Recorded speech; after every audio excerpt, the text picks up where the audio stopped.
who are you going to be? And if you'll notice, I'm not asking what are you going to do, but who are you going to be?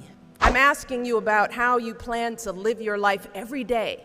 How are you going to respond when you don't get that job you had your heart set on? For all of you who are going to be teachers, what are you going to do if the students in your class next year just don't respond to your lessons? For all of you going into business, how will you react when your boss gives you a goal that feels way too high? See, these are the moments that define us.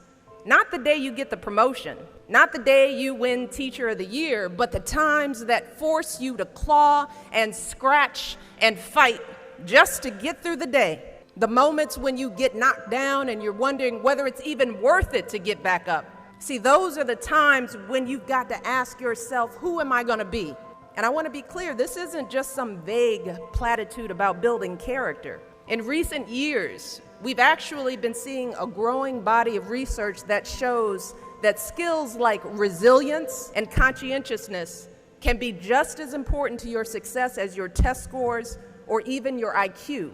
For instance, West Point cadets who scored high on things like grit and determination were more likely to complete basic training than those who ranked high on things like class rank, SAT scores, and physical fitness.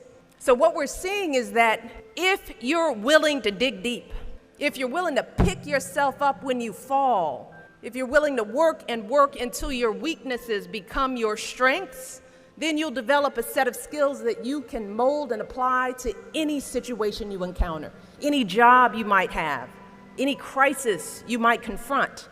But you got to make that choice. And let me just share just a little secret before I end.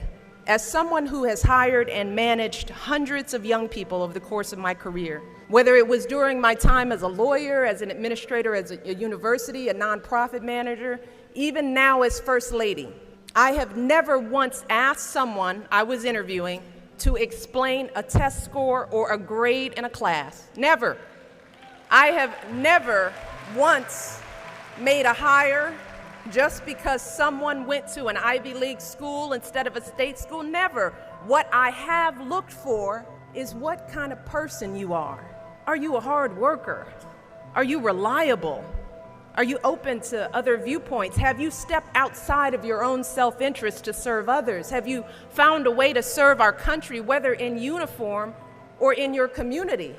Again and again, I have seen that those are the qualities that I want on my team, because those are the qualities that move our businesses and schools and our entire country forward.